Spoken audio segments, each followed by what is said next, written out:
ngayon, kailangan ng 2,000 nung mga pinsan mo doon. Kailangan nila sa Makalawa. Opo, Mami. Kaya nga po shock na shock si Tito Kevin kanina. Ah, okay lang. Yan ang hirap. Mawawala na yung pagka-shock niya dahil ako magbibigay ng 2,000 pesos. Bigat mo, ate. Pag sa pamilya ni Kevin, nakabukas yung kamay mo sa pagbibigay. Bukas na bukas ang palad mo.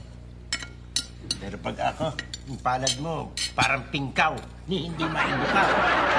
Kaya magbigay sa akin. Oo nga. Hindi lang sa inyo makunat, Mang Richie. Sa akin din, ang kunat. Eh, paano naman kung tulungan ko yung mag-anak na yon? Bakit? Mga anak naman ng kapatid ko yun, sisyon ah. Tinutulungan mo siya dahil kay Kesyon. Ganun ba? Ang labo mo.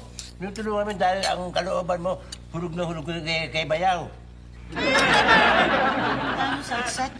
Mami, alam niyo po, hindi po tatanggapin ni Tito Kevin yung pera na Kili mo nga ibinigay niyo. Kasi kanina po, narinig ko po siya nung nakitawag siya dyan sa telepono natin. Sabi po niya, doon na lang daw po siya uutang doon sa paluwagan daw po sa opisina nila. Doon na lang daw po siya kukuha ng pera. Very good. Pero, pag siya hindi niya na-solve ang problem at wala siyang nakuha, di bale, may pera naman ako dyan. May pera kayo, ma'am? Ay, ma'am. Ma'am, kung may pera kayo, pabali naman dyan. Pabali, ma'am. Kasi magpapadala ako sa probinsya, mga 4 na buwan na sweldo ko. Pabali muna. Ano kaya't baliin ko leeg mo? Ang dami-dami pang utang sa akin. Eh, Hindi. kaya ko naman pautangin mo. Nakita mo na yung bahay ko, di ba? Init-init eh. Talagang hindi makakadol sa init eh. Para ako nililit yung manok sa loob eh. Wawa ka naman. Alam ko, mainit din sa lugar mo eh. Okay. Tayo mo ako dyan. Thank you. Naintindihan kita. Wow, Tito Richie. Parang nagkaroon ng milagro.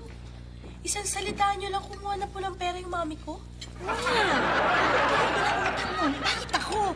Single kagad inabot ko. Eh kayo, umangal lang kayo na naiinitan kayo, bibigyan kagad yung pambili electric fan. Parang kang pautangin. Kimimay ka lang, kimay ka. Di kadugo ko yung kapatid ko, mahal ako noon. Ayaw na mainitan ako. Mahal din pala kayo ng mami ko.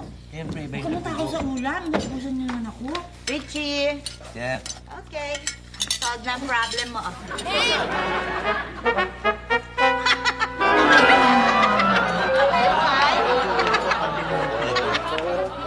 Ano nga? Iluswerte? Tama na yan sa'yo, abaniko. Sige, magpamaypay ka ng paypayat ng malamigan ng babang mo. Mukha niyo. Ano? Ito yung mukha niyo.